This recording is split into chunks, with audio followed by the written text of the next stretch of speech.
Sometimes I worry that the job description of a dean is to interrupt happy conversation. But I will say, I've been doing this job for 9 years, and there's something just so heartwarming about chatter in this courtroom before a talk. And if the last 2.5 years have taught me anything, you can't take that for granted. So it's very special to see a group like this here today on such a special occasion. And I'm going to introduce our Hines Jurist in Residence with Georgia Supreme Court Justice Verda Colvin. For those of you who did not know him, the late Justice Harris Hines was an embodiment of that motto that you see on all the swag and websites: prepare, connect, lead. He was appointed to the Georgia Supreme Court in 1995, became presiding justice in 2013, and Chief Justice in 2017. And while he did not attend this law school, his portrait's right there, we called him a bulldog by proxy. That portrait doesn't do him justice, because if you were to see the back of that robe, he had a Georgia G stitched into the back of it. He was a constant supporter of this institution. He regularly attended events. He was a member of the board from 2009. And frankly, he was a friend to me when I was new in this job and had no idea what I was doing. He had a motto, and if you ever get a chance to just look at an old video of Harris Hines, he said the following thing. He said, and it was to a conference of Chief Justices, talking to the other 49 state Supreme Court Chief Justices, and he said the following thing. He said, your job as a Chief Justice is to recognize the following: that any person with whom you may be interacting, a lawyer, a litigant in front of you, may be carrying things that you can't possibly appreciate. And your words may be the difference between uplifting them and tearing them down. So my charge to you, my fellow Chief Justices, is to be kind, always be kind. And so when he passed, his fellow board members established the Be Kind Fund, which supports, among other things, this annual Jurist in Residence. And I cannot imagine a finer, more fitting honoree than your fellow alum, Justice Verda Colvin. She's a 1990 graduate of the law school and is teaching a mini course to a group of our students. She was appointed to the Georgia Supreme Court on July 20th, 2021. But in addition, she served in the Georgia Court of Appeals, a Superior Court judge in the Macon Judicial Circuit, an assistant solicitor in Athens, Clarke County, an assistant general counsel at Clark Atlanta University, an assistant district attorney in Clayton County, and an assistant United States attorney in the Middle District of Georgia. She's also, much like Justice Hines, committed to service in her personal and professional life. She currently serves on the state's Judicial Qualifications Commission and is a member of numerous organizations and boards. She's been honored in myriad ways, including the naming of the Justice Verda Colvin Month in honor of Women's History Month by Macon-Bibb County. She received the Alimo Award from the Georgia Trial Lawyers Association and the Lee Award Sears Award for distinction in the profession by the Georgia Association of Black Women Attorneys. And on a personal note, much like Justice Hines, Justice Colvin has been an ally to me. She is nothing less than a kindred spirit who shares my passion for two things: one, this profession, and two, all of you. At a time when things like humility, service, and kindness seem like endangered resources in our society, Justice Colvin gives me hope that through programs like these, we can help endow those values in the next generation of a profession that we have dedicated our lives to. So I hope you will join me in giving a rousing Harris Hines with the G on the back of his robe a bulldog welcome to the Honorable Verda Colvin.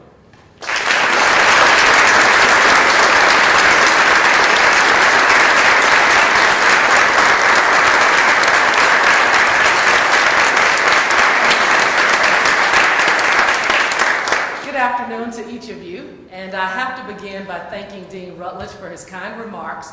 And I just want to say to you all, you're so incredibly blessed and fortunate to have a dean that is progressive, thoughtful, concerned about each and every one of you. I've seen it from the start since I first met him after he came to Georgia, and I just think it's phenomenal that you have that kind of leadership. I also want to thank Professor Anna Howard for her kindness, her generosity to just work with me as we navigated getting me here. Additionally, Professor Thomas Birch has become a new friend, and so I appreciate his guidance and also the class. The students are phenomenal. I wish I could have met each of you all, but they have served you well and they've represented well.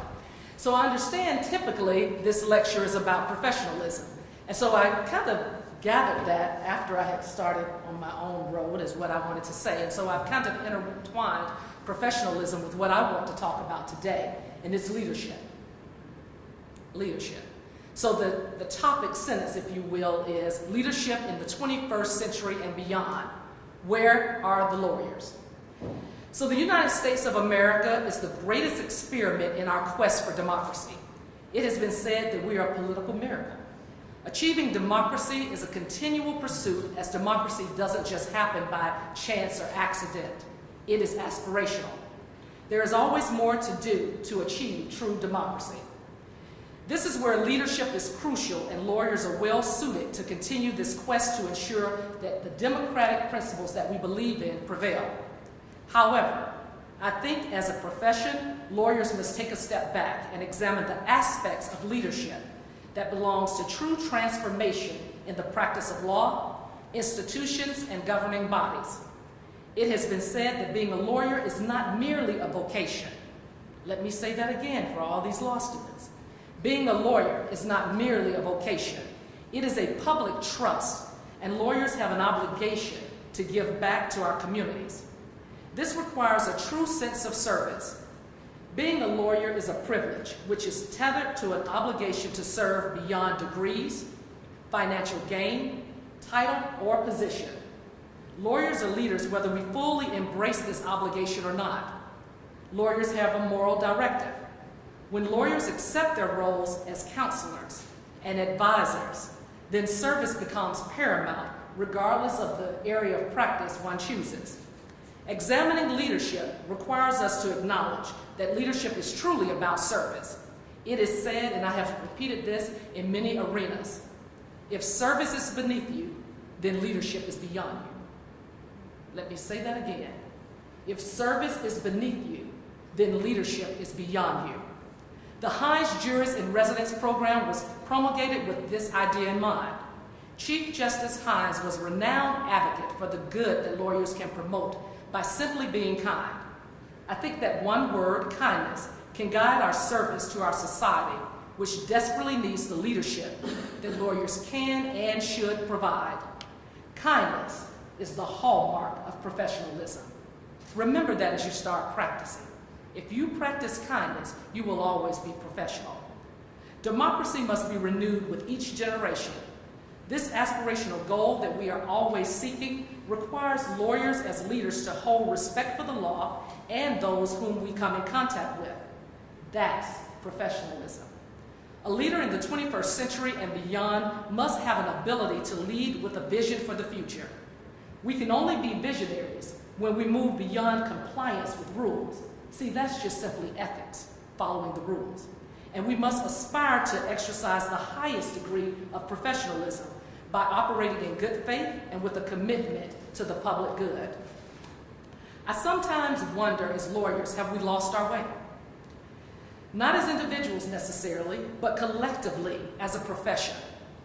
We are obligated to ask ourselves, even you as law students, you must begin to ask yourselves, what is necessary to uphold the fundamental premise of our democratic system, the promise that rights of everyday citizens can be asserted in our judicial system? When we all work toward ensuring that every person can fully engage every aspect of our democracy, that's when we exercise kindness and respect, which would make Chief Justice Hines proud. And equally as important, we honor what this profession is all about, professionalism. Lawyering is a helping profession. We are in a helping profession, and we just need to be reminded of that. No matter your area of practice once you leave this institution, remember, You're obligated to serve those who may never be able to secure legal services because of their lack of financial resources. There's a tremendous justice gap in Georgia. Most low-income households have dealt with at least one civil legal problem in the past year. In fact, statistics show us that 1.1 million Georgians go to court underrepresented and unrepresented.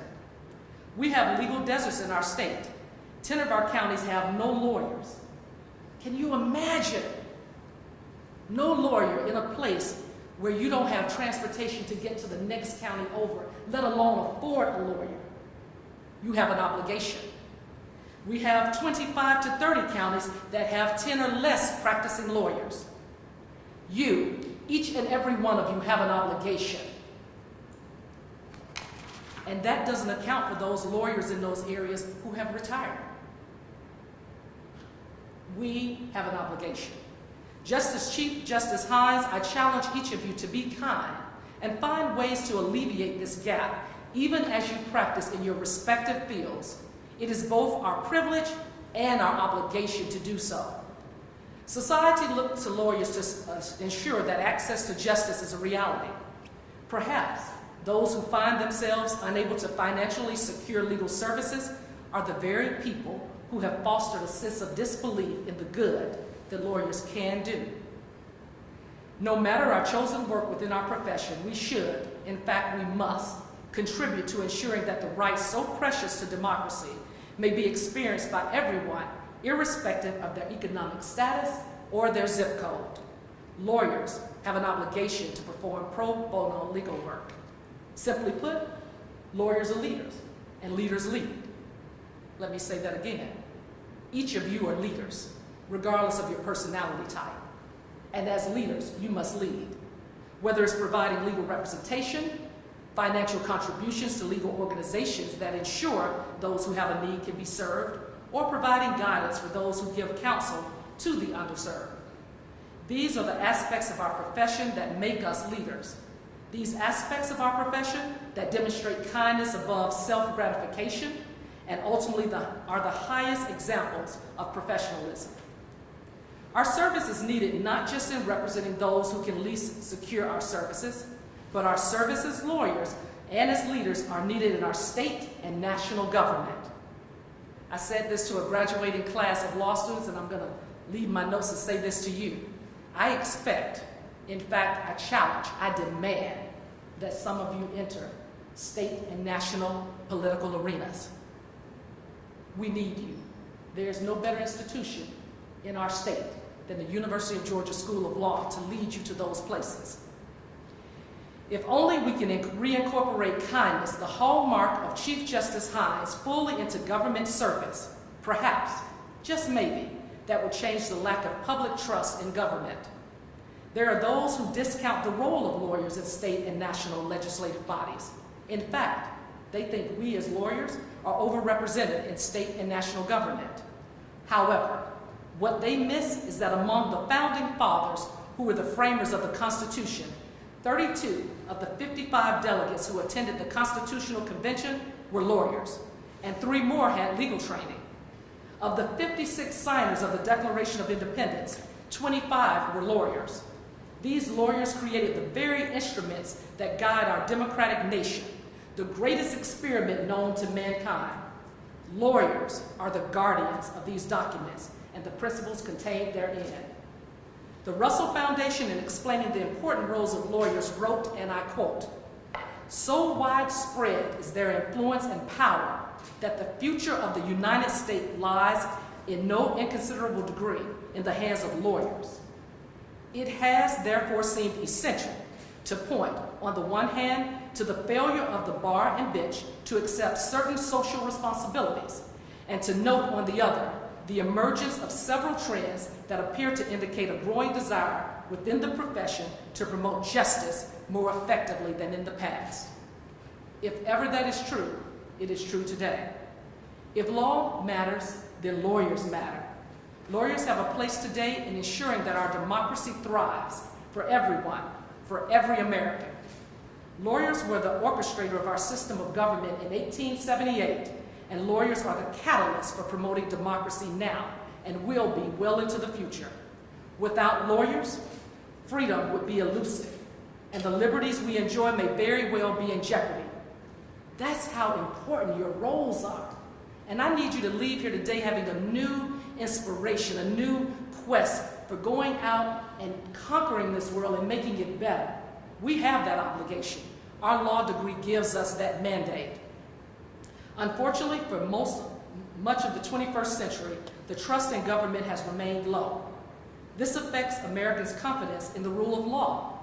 In June 2022, the Pew Research Center reported that only 2 in 10 Americans, 2 in 10, say they trust government in Washington to do what is right just about always or most of the time. 2 in 10. That's something that we have to think about, because as leaders, as guardians of the law, we have to change that. We have an obligation. While America is not a perfect people, we are called to a perfect mission. Lawyers can and should and must change this dwindling trust in institutions that were created to ensure that rights are acknowledged, protected, and respected. This is where professionalism is needed. People don't believe that the law treats every person equally and that no one is above the law regardless of wealth or stature. These same people many times distrust us as lawyers. Lawyers do much good, but they can do so much more in creating moderation and compromise, which could lead to greater satisfaction and respect among our citizenry for our government and our profession. As lawyers, we must seek to change the growing discontent among our citizenry for the sake of democracy. Professionalism demands such. I'm going to go for my notes now and say something else. If nothing showed us the need to ensure that we do all we can to uplift democracy, what happens in Ukraine should be a symbol that brings pride in us that maybe had waned because we get so used to democracy being what we expect to have. I don't know about you, but for me, it has stirred up something in me that I have never felt this kind of strong American stance that I have felt, seeing how democracy is so fragile. And we take that for granted. And as lawyers, you can never take that for granted. So I'll get back to my notes now. You can see I'm passionate about that. Professionalism demands such. The French philosopher Alex de Tocqueville said that lawyers create a form of public responsibility and accountability that helps preserve democracy. I submit that this proposition can only be achieved when we are committed to kind service, not for the sake of serving, but for truly the greater good of everyone. We have to combat the commercialization of the profession and renew our commitment to the service aspect of the practice of law. Otherwise, we become snake oil peddlers and leave behind the notion of being professionals. Where are the lawyers, and will they continue to lead? That's the question I ask you, this new generation. Where are the lawyers? Will they continue to lead? I believe wholeheartedly that lawyers are where they have always been, deeply ingrained in our world order, our world fiber. Lawyers ensure that all are ever mindful of the rule of law. Lawyers ensure that rights are never degraded to the whims of society. The question is, will we as lawyers lead with integrity, respect, and kindness as Chief Justice Hines directed? In other words, will we exhibit professionalism? I submit that unless we keep these laudable qualities in mind, we will continually be relegated to being villains. It is obvious from the founding of our country that our work as legal counsel is invaluable. What you may have not realized when you entered law school that first day, or started practicing law for those who are among us who are already practicing, you unconsciously made a statement that you were committed to service. Let me say that again. Whether you realize it or not, when you entered that law school, that first day of orientation, you unconsciously committed yourself to service. Service to others, and not primarily for yourself and your loved ones, your friends, or constituents who are much like you.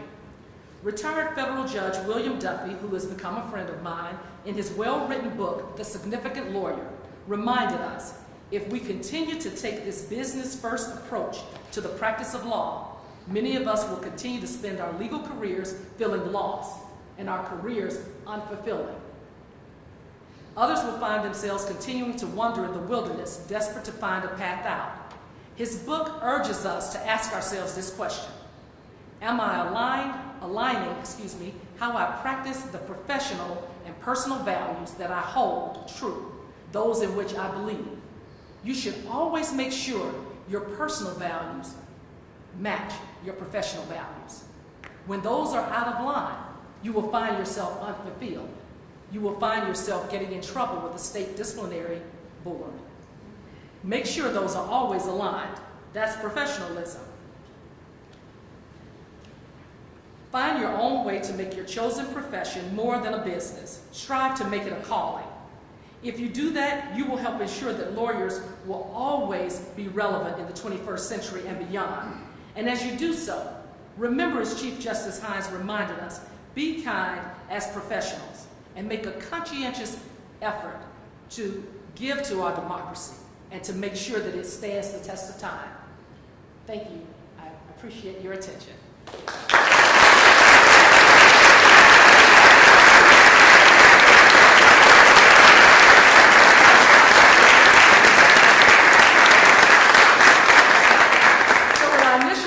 Professor Howard, and I don't know why I asked her this question because I have my own agenda of what I do. I said, well, how long does this talk usually last? She said, well, 30 or 40 minutes. I'm like, I'm not talking that long.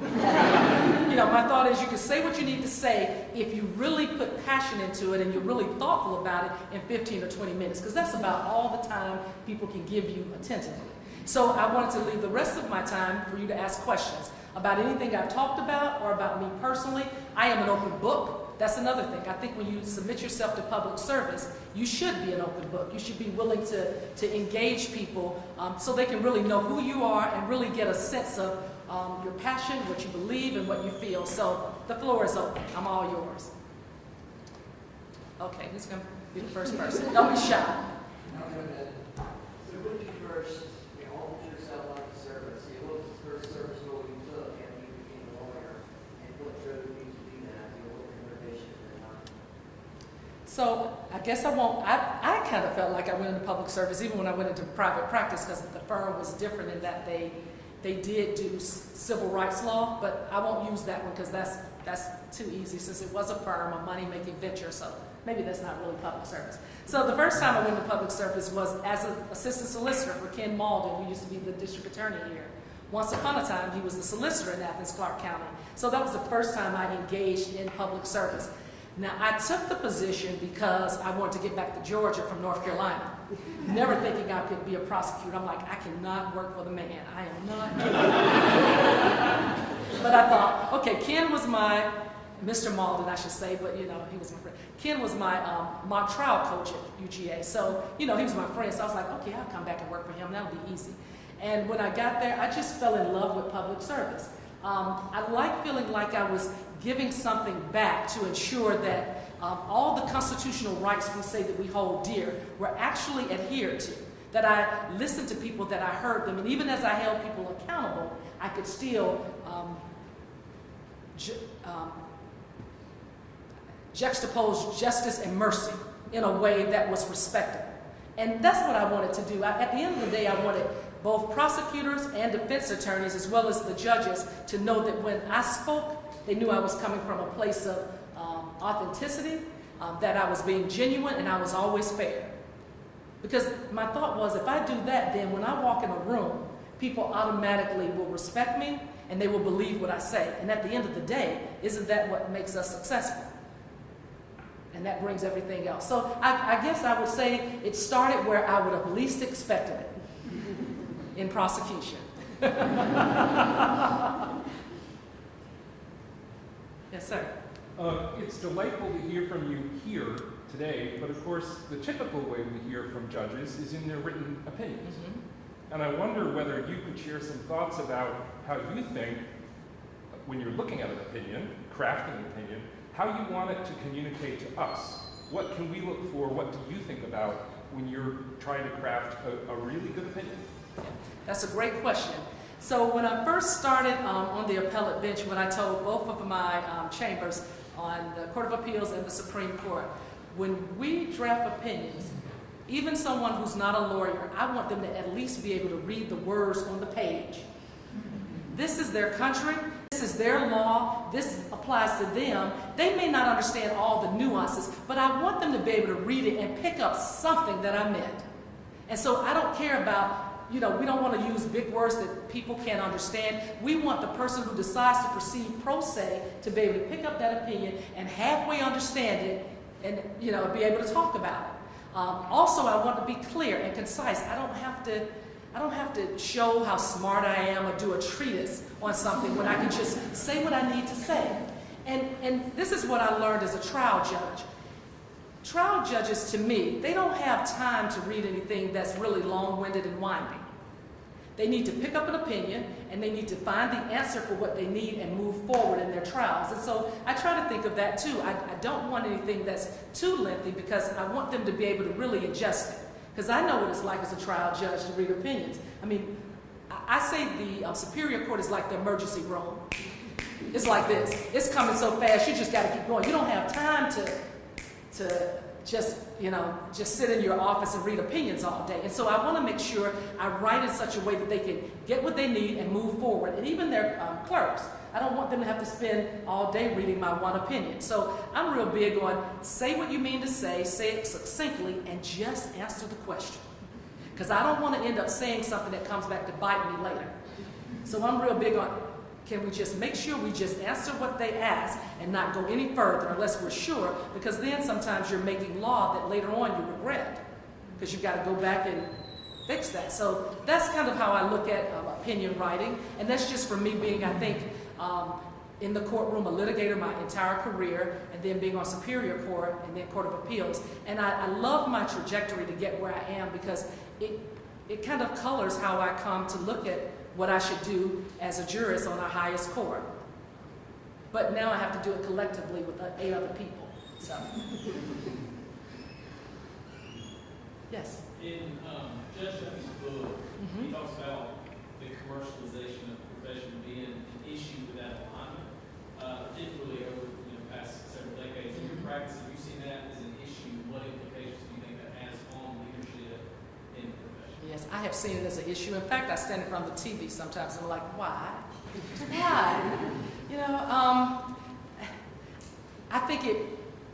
Think about what that says to the average layperson who's looking at the television commercials. Like, do they really care about me? Or are they just trying to get money? I mean, I think that's what most of them say. And I think that's why so many people still go to their friends to say, who would you get to represent you? Because they don't trust what they see, because to them it looks like the commercialization of my rights. Like, it's not about me, it's about what I can give you by bringing my business to you. And so I think it hurts the profession as far as society is concerned. It looks like we're a business, that we're not counselors, that we're not advisors, that we take our craft as, door-to-door salesmen. And I think it does something to lessen the high regard in which we stand. So I did some research once for another talk that I gave, and I found out that of the 3 professions that used to be at the highest honor among people in society who weren't professionals were ministers, doctors, and lawyers. Well, now it's just ministers and doctors, because we've fallen out of that category. And looks like ministers and doctors are going to fall out in a minute if they don't stop. So, but I want to get back to that. And so that's why, when Professor Howard asked me, I think it may have been Dean Rutledge who first made the invitation, but then I primarily dealt with Professor Howard. When they asked me to come, I was like, yes. I didn't know what my schedule would be at the time. I actually have bank tomorrow, and I'll be here. But I didn't know what my schedule would be like, but I just want so desperately to get you all to get it back on track, to get us to a point where how people used to think of lawyers like they were the most well-respected professionals within our society because they brought so much to the table. And I want us to get back to that. So I'm going to tell you all, like I tell my young adult children, I'm depending on you. All my cards are on you. And this is what I want to remind you all.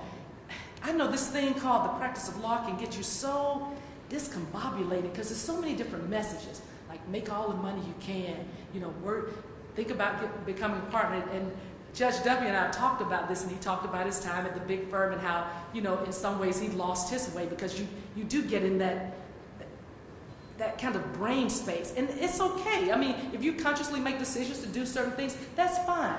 But just remember the core mission. And remember, no matter what you're doing, find a way to make sure you keep yourself humble by giving back in ways that you don't even have to give. You could be at the King and Spalding working for the first name partner, but you find some time, despite those billable hours, to do some pro bono legal work. Number one, it'll keep you humble. Number two, it'll make you remember what this is all about, regardless of working for the big corporations. And guess what? You owe it to the profession. Separate and apart about what you feel like you should do, that's what you owe to the profession. It's no reason why these people in these, 40 counties should not have someone like you all coming to say, okay, Judge, you all need some people to help represent some folks, put me on the list. They don't have to have a list for you to call and say, hey, put my name down, call me when you need someone, I'll work it out. I bet you those judges would work out a Zoom possibility just for you to be able to appear in court with this person. You know, I mean, what does that take from you? But I bet the satisfaction you get from helping someone who never thought someone like you would spend time helping someone like them will mean more than any big verdict you get. Because you can change the trajectory of a family's life. You can make them know that they matter.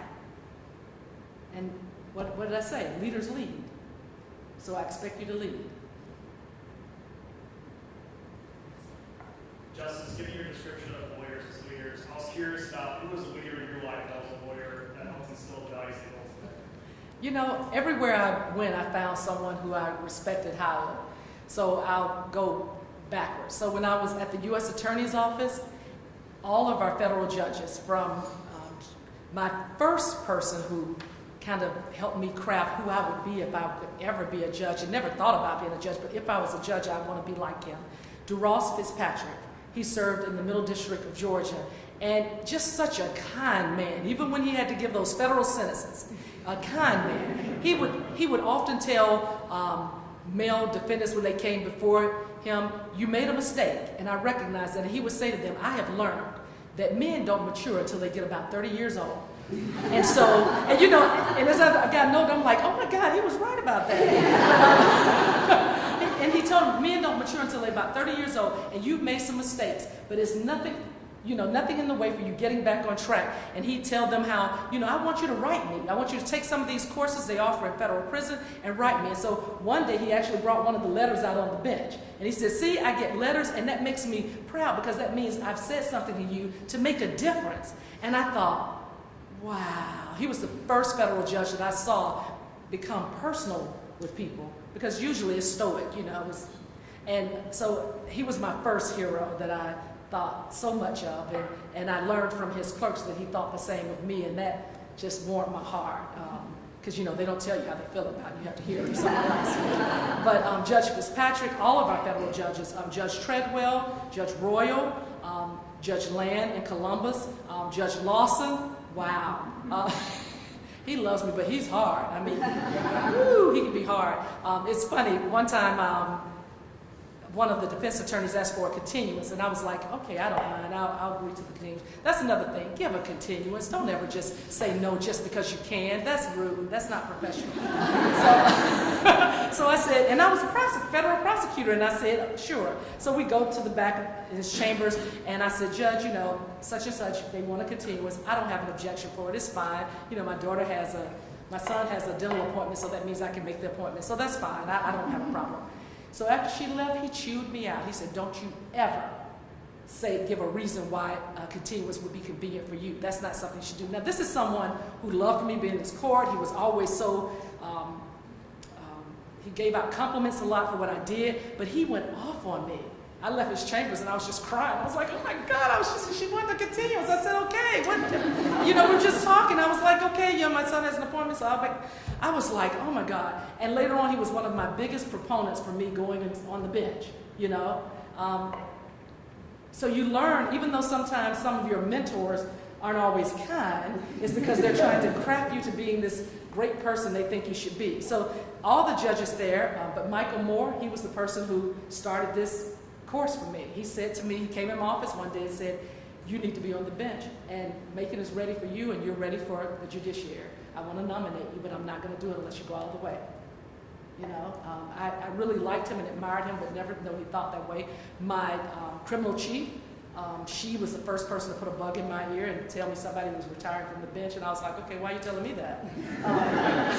So it took Mr. Moore, the U.S. attorney at the time, it took him coming to me to say something for me to, you know, put the dots together. Oh, she was trying to tell me she thought I should think about this.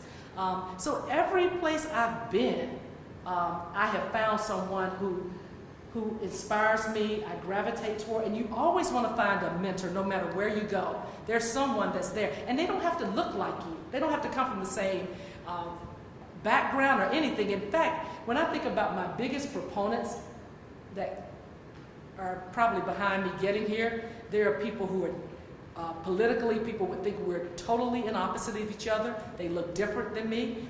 And because I love people, and I'm just a people person, I'm authentic. I think everyone has value, as I shared with the Christian Legal Society, which I love. I wish we would have had that when I was in law school.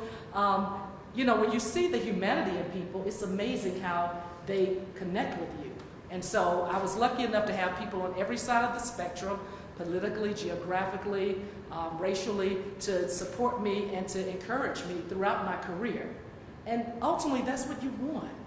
We've got to look past what we see on the outside and look inside at the character of people. If we don't do that, democracy will crumble. And lawyers have to teach people to do that by being leaders who lead. Everybody has value. And guess what? A broken clock is right twice a day. I used to use that in closing arguments. And the jury would be like, that's right. You know, when all your people are coming from federal prison, you got to come up with something. So, a broken clock is right twice a day. Why should we think everything they say is a lie? And they're like, you're right. So, you know, okay, next.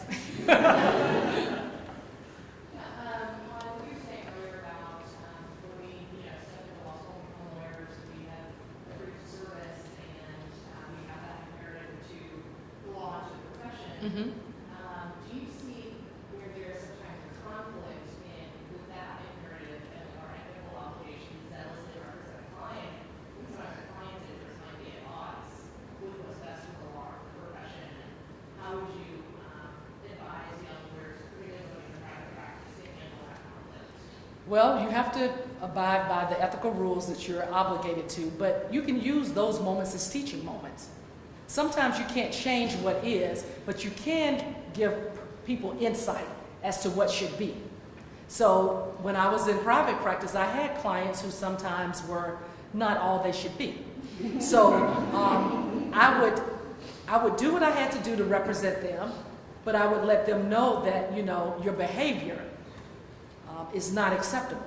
And one client I told, without talking to the partner, don't ever come back to this firm with that issue again. We won't, you know, I have done all I can for you and you have prevailed, but don't come back. Good thing he didn't call the first name partner who I worked for. But I just, you know, I think you have to, at the end of the day, and before Judge Duffy wrote his book, I always made sure my professional values aligned with my personal value, because at the end of the day, I got to like me. And you know, if I'm doing things that are in opposite of who I am or what my core belief system, then I've got a problem. But when I talk about service, and when you said that, it made me think of something else. I want to say something to you all. Service is not just what you do for the law, it's what you do in your community. So I'm very involved in my community in ways in which my legal degree or my position on Supreme Court doesn't matter.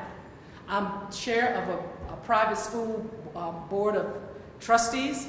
That's my way of giving back to students. I go into our marginalized public school system and I talk to kids. I read to students who are not on grade level to help them learn to read. I make a commitment to go once a week. I did that when I was on the Court of Appeals. It was much easier then. But I'm talking about service where you get into the grunt, where nobody has to call you judge or attorney or justice. It's like I show up because I care. That does more for the profession than anything you can do that relates to the practice of law. If you go and help a neighborhood association that's trying to get together, they're trying to figure out, how do we do this? You may help them figure out the covenants to make sure their community is safe, but you're doing that in the capacity of another concerned citizen who cares, who happens to have some legal training. That's service. And imagine what that does to those people's mindset of what you are and who you are as a lawyer. Man, she or he really cares. They don't care about that. And you're not asking for money. You're doing it because it's for the public good. And so when I talk about service, I mean beyond just helping with pro bono legal work. I'm talking about helping in your community, being a part of entities that are for the greater good. Anything they ask me in my community to do, if I have room on my calendar, yes. I'm co-chair of One Making, where we're trying to get every aspect of our community to recognize that we all grow when we invest in each other. And so you all got to serve beyond it, and don't tell me you don't have time. We make time for everything that we think is important. I still have girlfriends who I go places with. I have a husband. I have children. I go on vacations. You can find the time. And guess what? You don't have a choice. You decide to go to law school, you make the time. Yes. Justice Colvin, I think it's safe to say that service is exhausting sometimes. It is. And it's really inspiring to see how energized you are about it after, having seen so many things in your career. So what keeps you invigorated? What motivates you to continue on the path of service? Let me ask you also, how do you do this thing called law and not have a love of people?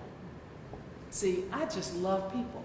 And I've got this crazy sense. My girlfriend said last night, we text every day, it's 4 of us. And she says, you're so optimistic, because she's a traveling surgical nurse, her and her husband, and she's in Ohio, and it was -5 degrees or something. And she's like, I'm sick of this cold, I'm ready to leave. And I said, well, at least when it's cold, you have less germs, and so you'll still stay healthy. And she's like, oh my God, you're so positive. And so, I love people. I try to see the best in people. And I think, if I'm honest with you, it's my spiritual background. It is a blessing to live. And then it's another blessing to have this gift that we call a profession. Guys, do you know less than 1% of the people in the United States of America are attorneys? Let me give you the real percentage. 0.36% of Americans are attorneys. Do you know the special group that you're a part of? And we're speaking into existence. You're going to pass the bar. I mean, that's huge. And I guess I always knew it wasn't many of us, but I didn't realize it was that few. So don't tell me you get tired. Don't tell me we don't have room for service. We don't have a choice. 0.36%. So some of y'all got to go to some of these counties that don't have attorneys. And if I wasn't in the judiciary, I'd be one of those people going. And I'd, call the judges up, hey, I want to help out. I know you don't have any attorneys here. What can I do to help? They'll probably fall off their seat. You have to wait for them to get back up. But I'm sure you're going to get some looks. And we don't do things to get things back, but you don't ever know. Those little things you do will be what propel you to places you never thought you would go. This was not my game plan. I never thought I would be a judge. I never even, how some lawsuits say, I want to be a judge. Who does that? I never even envisioned being a judge at all. I was happy to be at AUSA. I was getting to the point where I had exhausted all the different cases we did in Middle Georgia, and they were letting me do some different things, but I was like, well, this is where you have me, God, so I'll just do my work until I don't do my work. I had planned to do federal background checks after I retired. I had it all mapped out. But I think one reason why people saw something in me and promoted me, and people who I knew just in like buying t-shirts, which is something I told them in Christian society. I used to buy the t-shirts for our little Sunday school class. I taught the children in Sunday school. I buy their t-shirts from this shop. And she and I became very close. Her last name is Andrews. My maiden name is Andrews. She happens to be white, and we bantered back and forth. I said, Miss Andrews, she was from that area. My father's family is from Forsyth, that same area. And I said, Miss Andrews, your folks probably own my folks at some point. Because I'm like, Andrews is very uncommon, and we're both from this area. I mean, originally our parents were. I'm from Atlanta, but my grandparents were from. I'm like, somehow we're connected because I know no other Andrews besides us in Georgia. And so little did I know, you know, that friendship we developed with her whole family, her husband, her son, everybody knows me there. One day I walk in after I made the short list for Superior Court, and she said, yeah, I had lunch with Nathan the other day. And I'm like, Miss Andrews, what are you talking about? Who's Nathan? Nathan Deal. We went to school together. We have lunch together periodically. Our families get. I'm like, she said, I told him he has to appoint you. He has no other choice. You know, this is for me serving as Sunday school teacher at my church, being proactive to get the kids T-shirts, going to a shop for a woman who I had known for years who happened to be friends with Nathan Deal. But, you know, I say that, and I can tell you so many other examples of people who've been pivotal in my career, but it was just for me doing what I do, which is investing in people. You can never lose when you invest in people. You can never lose when you invest in people. And it may not come back in your 20s, like I told another group, because, you know, we want it now. But just keep living and keep doing that, and you will see it. It will just... Your career will be cultivated in ways that you could never envision. If somebody would have told me I'd be on the Supreme Court of Georgia, I would have said, you're crazy. Let's go put you in an institution somewhere. But here I am. And so I want you all to know your wildest dreams can come true, and even some that you don't dream of. Well, thank you all so much. It's been wonderful.